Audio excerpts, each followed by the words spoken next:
The following is a presentation of Playfly Sports Properties.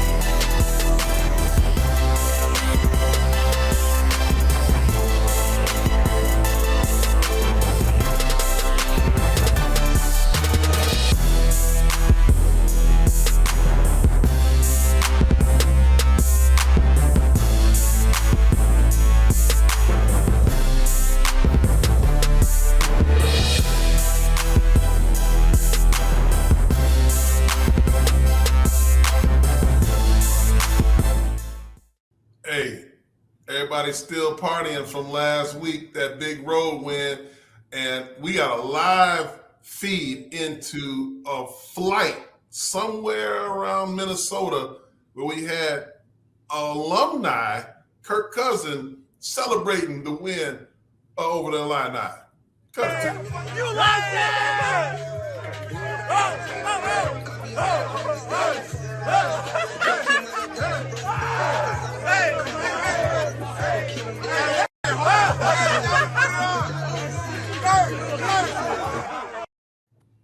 Wow!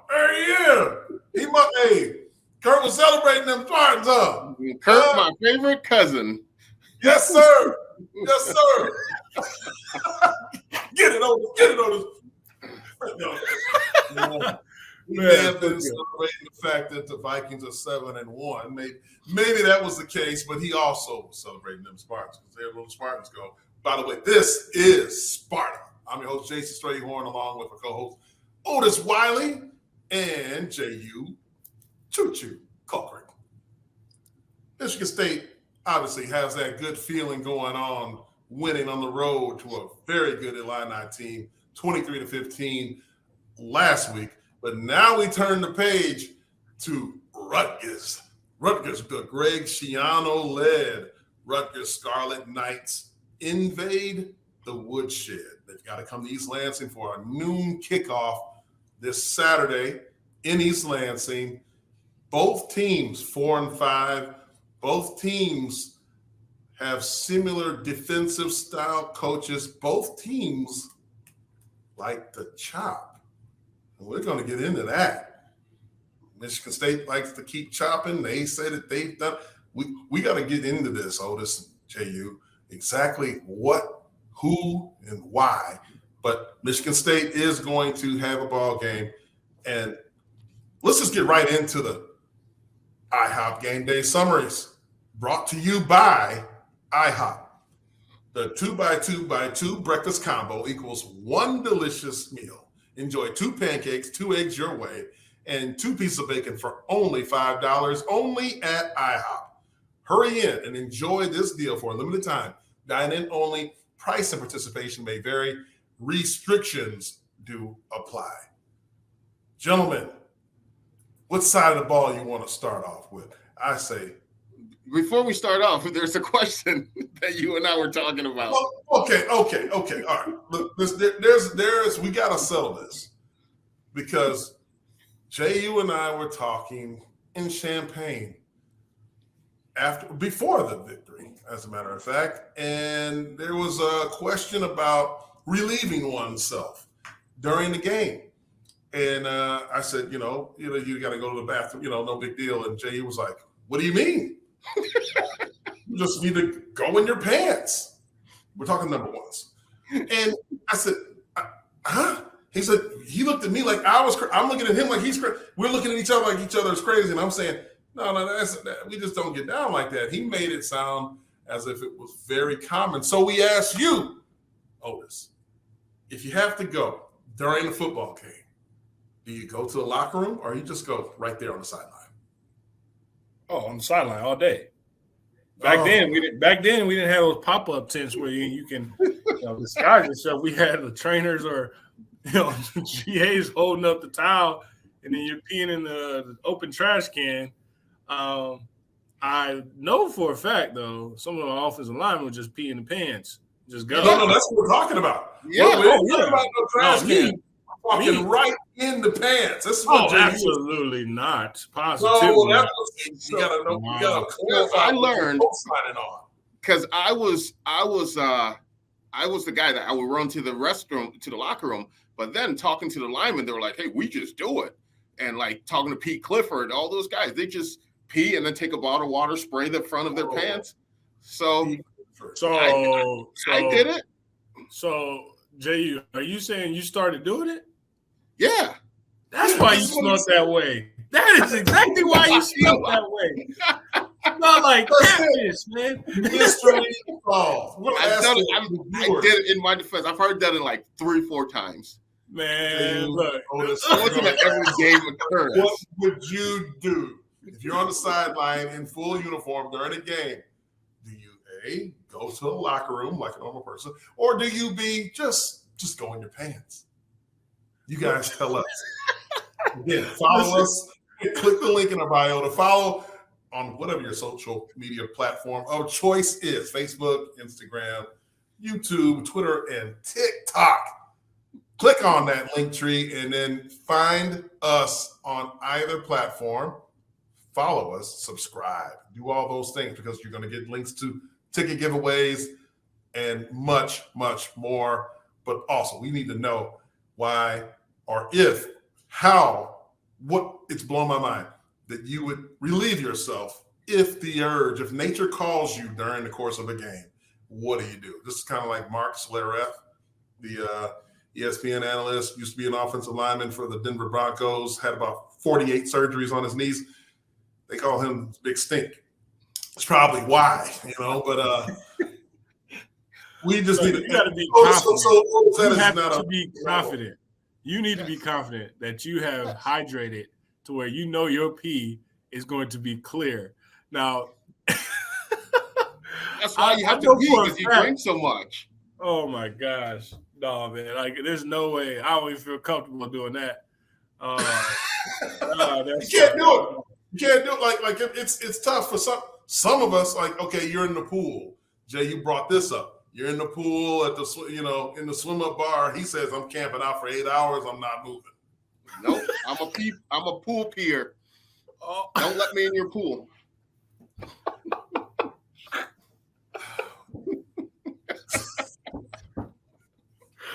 Hey, I'm a pool peer. Yep. That's why I don't like public pools, because I know there are people like me out there. When it's cold and it gets real warm when you do pee in the pool. Well, ever since the movie Grown Ups, when they did the blue thing, so now when I go to a public pool and I feel like I want to pee, and I want to pee, I will start on one end. I'll let a little pee and then run to across it. So in case the blue thing comes up, I'm not around it. And then if there's no blue thing, then I'll just let it go. The blue thing? You mean the red dye? It's whatever people. The blue thing. The blue thing. Yeah, in the movie Grown Ups, it was blue. That's where I got it from. Oh gosh, man! We started this episode off of that question, man. Woo! Incredible. Hey, people want to know, what would you do? Click, put it in the comments. What if a sudden change happens? You run in the locker room and the defense picks the ball off and run it to the 1 yard line. You know that's choo-choo time. I can't risk it. I can't risk it. I can't risk it for the biscuit. Oh my God! They say when you stop in mid pee, that shows that you have a strong core. Yeah. So you just stop, zip up, go. I mean, you won't get out in time. You're out here running like pee pee pee pee pee. Pew pew pew pew. Let it go. Take the Gatorade bottle, spray the front of you. Good to go. Then an NFL player just so anybody who has a pool that wants to invite you over for a party. I said NFL player last on Sunday pooped himself, right? DK Metcalf, yeah. And I had a teammate with the Jets, Larry Izzo. He took a dump on the sidelines of the Patriots game. And at the end of the game, Bill Belichick gave him the game ball. See, I wouldn't go that far. I would not go that. That's a bit much. Yeah. What about if you know you gotta pass gas, but it wasn't gas.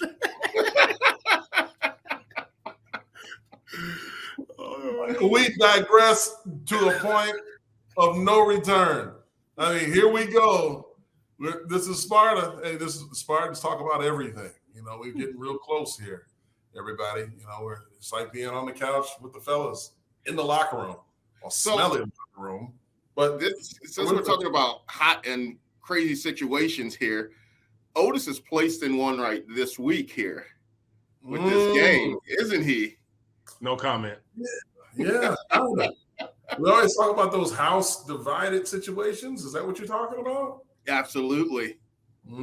Hey, we know who pays the checks. Ooh, you're really trying to get yourself. So we got to be where the loyalty lies, is where your bills are paid, and we know who that's happening through. So all I got to say is that, and we're good. And but just know we better take care of business, because that's the South Jersey in her. She ain't gonna let it live down. She ain't gonna let it down. So yeah, we will see on Saturday. Yeah, man. Those Jersey girls don't take no, you know what, man. Jersey, stand up. Jersey, stand up. Like I said, her claim to fame was, you know, we beat y'all when I was a senior in high school. She was a freshman, and that was the Ray Rice days. And we went over there, and I believe we were ranked, or they were ranked, one of the two. We were ranked. We were ranked. And they spoiled us, and they stormed the field. And that was her first experience as a college student athlete running track for Rutgers. And her mom was there with her, and she wouldn't let her run out on the field. So what? Like, yeah, she would let her run out on the field. I was like, oh yeah, well. For those that don't know, we're talking about Otis's wife. just didn't know what was going on here. Yes. And we will prevail. We will prevail. Now she was ecstatic when Schiano came back. You know, that little when he went to the league didn't suffice. They were calling for him to come back, and the Schiano magic. They thought that it'll be better than what it is right now, but you know, it sounds like he's doing some good stuff. It's kind of like where we're at, 4 to 5, but waiting on the recruiting class to come in and, you know, do the Schiano way. But we all know Schiano is a guru in those special teams. Those guys play. So let's deep dive, man. Let's get it done. I know you put me on the spot, man. I didn't want to say nothing incorrectly, but you know, you know what it is. Look. Rutgers brings in the 18th ranked defense in the nation, only giving up about 310.6 yards per game. They're 9-0 since 2020 when they do not give up a turnover in a game. So we've got some interesting things. They also have a good punter too. We've got the best punter in the nation. There's number 4. So this is kind of a oddly evenly matched type of game here that we're going to experience, guys. Yeah, absolutely, it is. You hit the key points there, and Otis alluded to it earlier.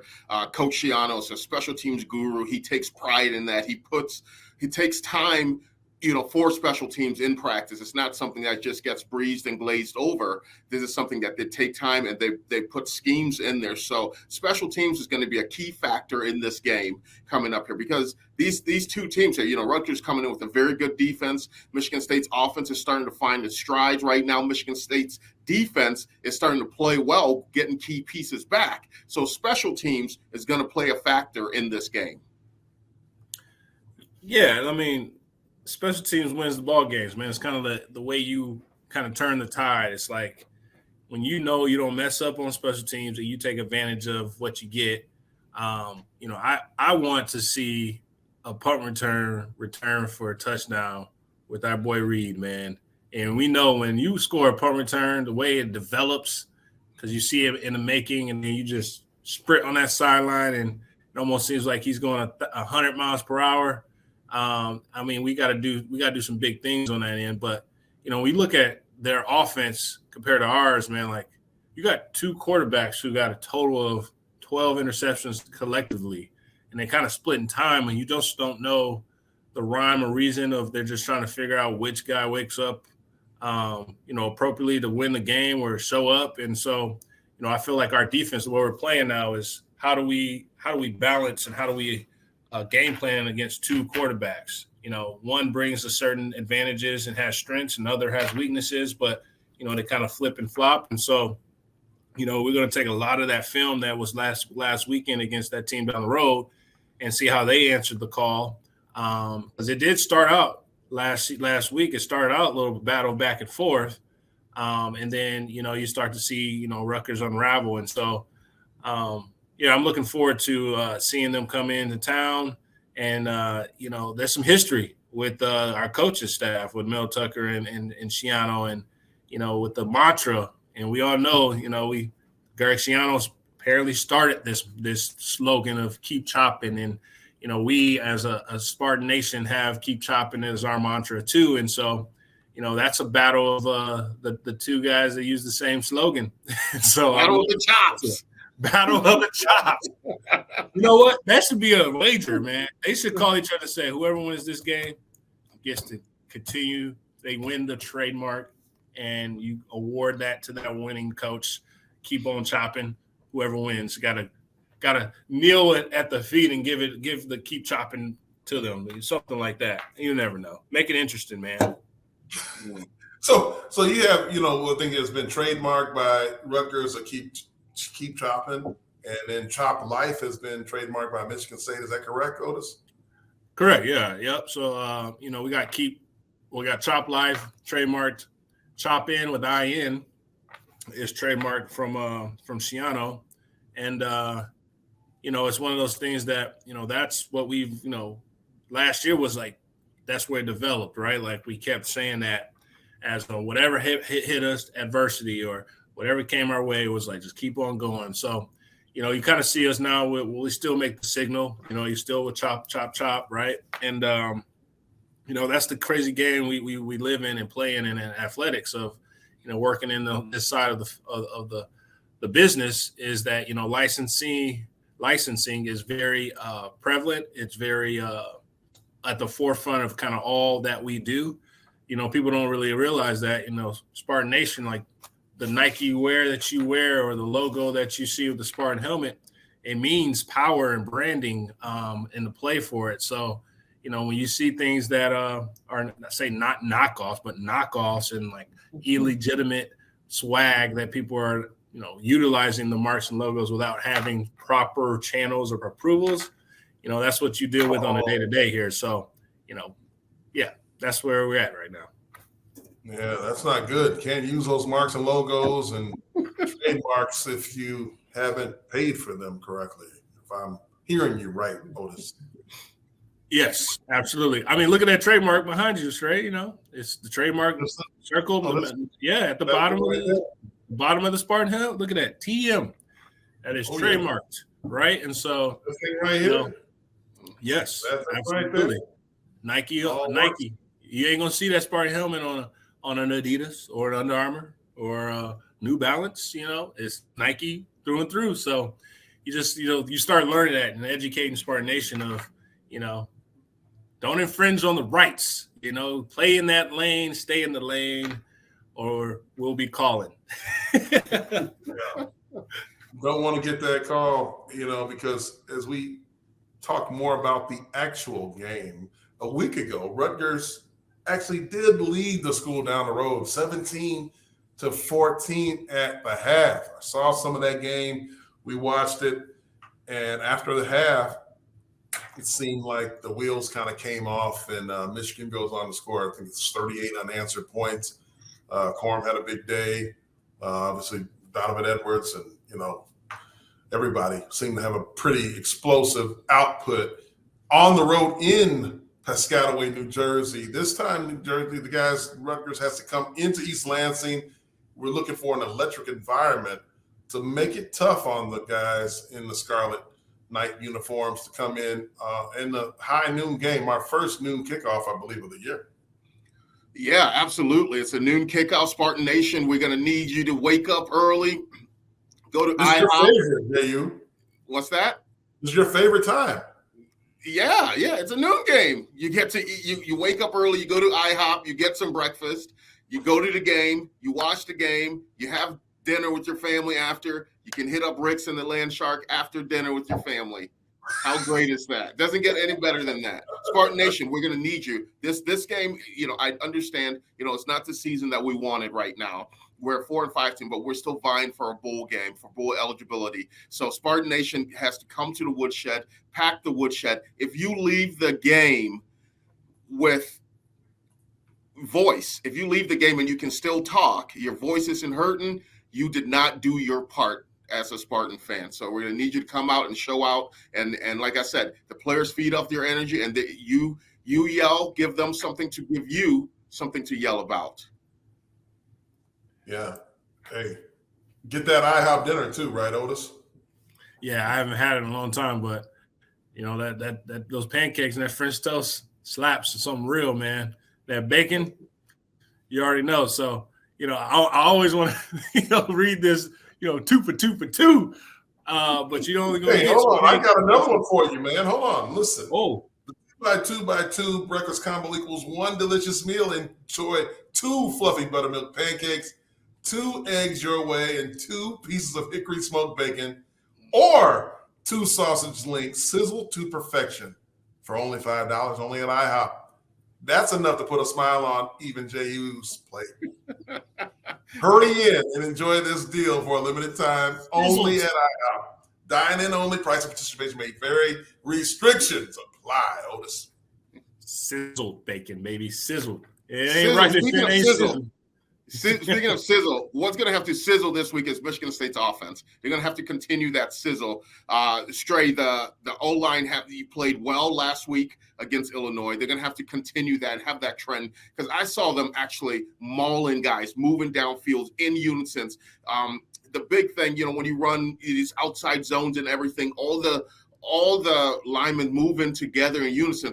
Coach Stoutland, the great O-line coach, he used to call it elephants on parade.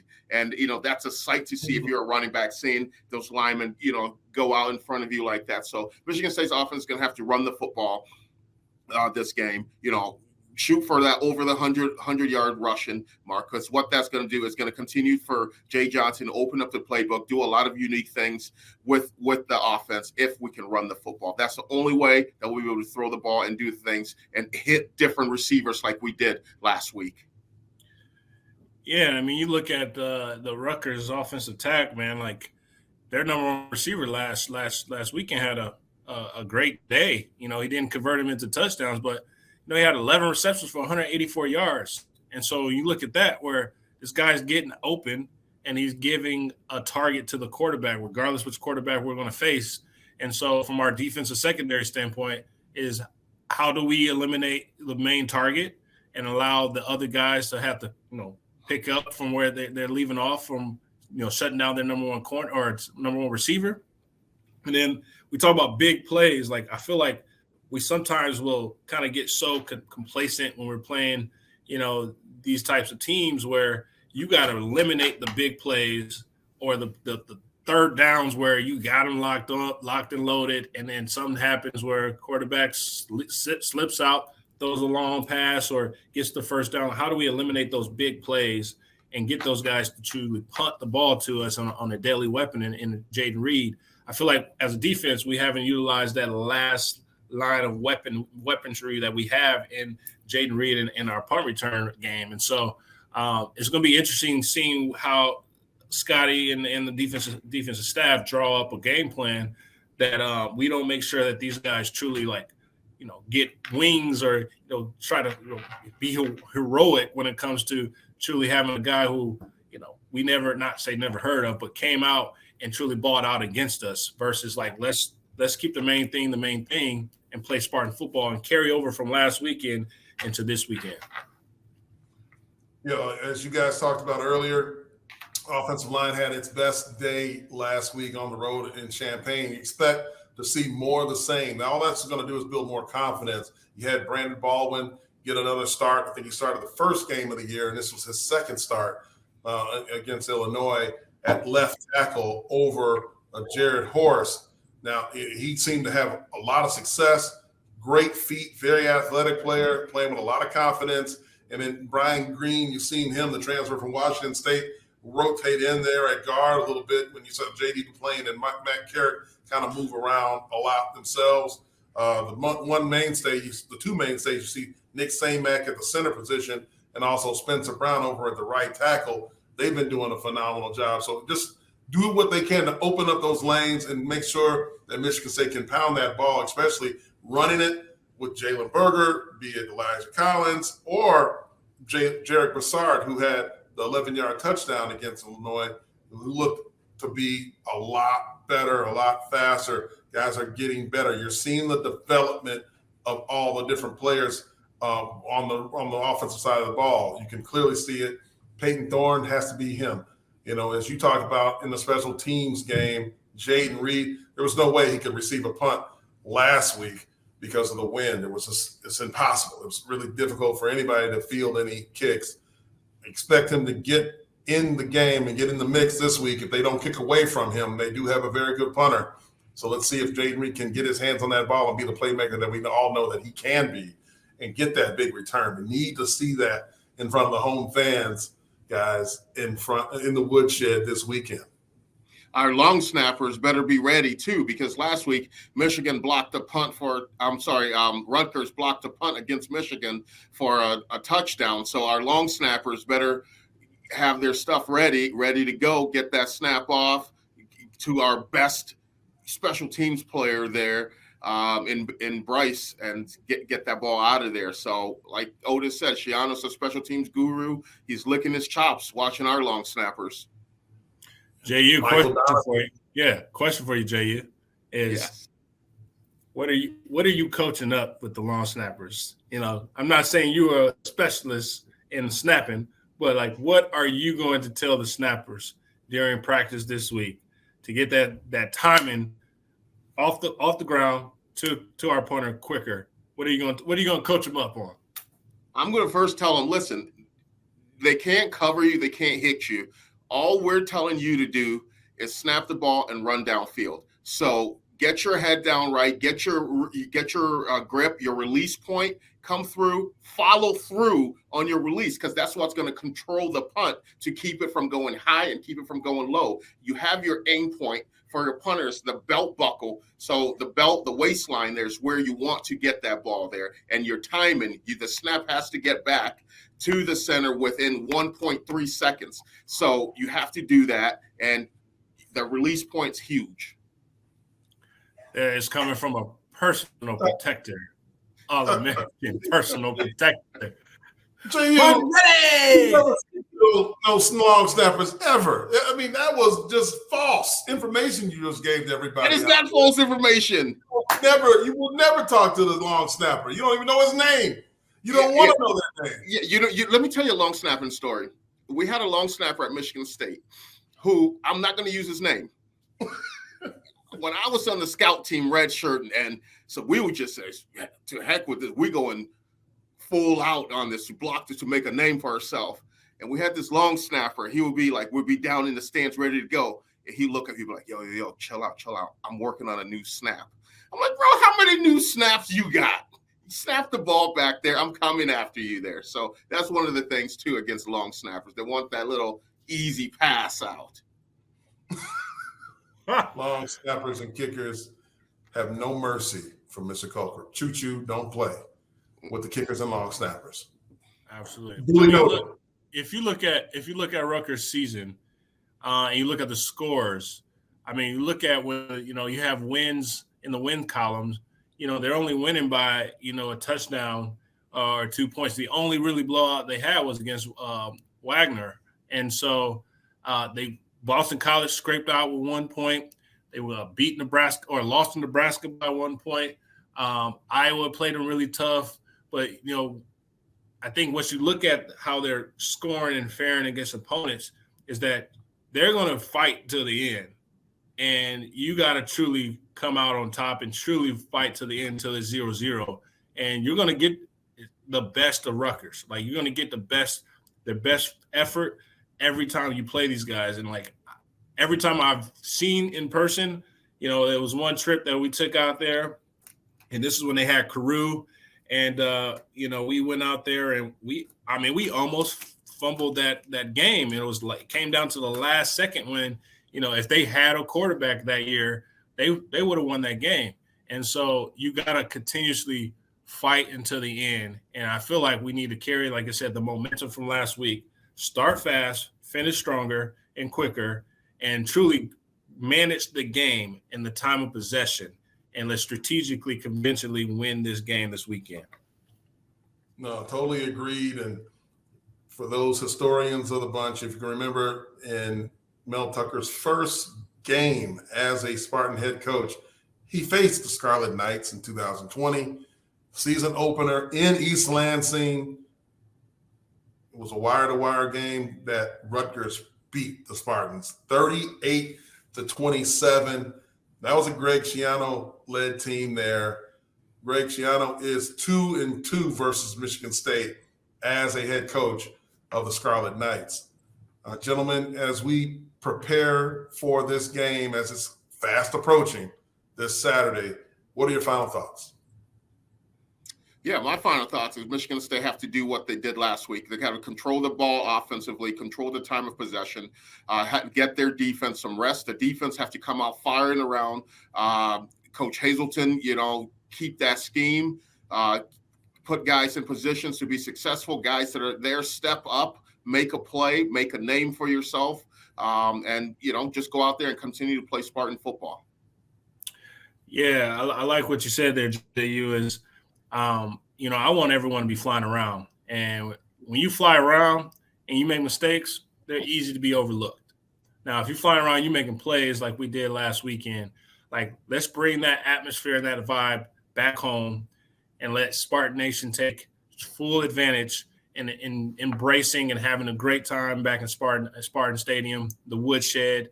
I think we start fast. When we win the toss, I truly hope that we accept it and get on offense and dry down and score first.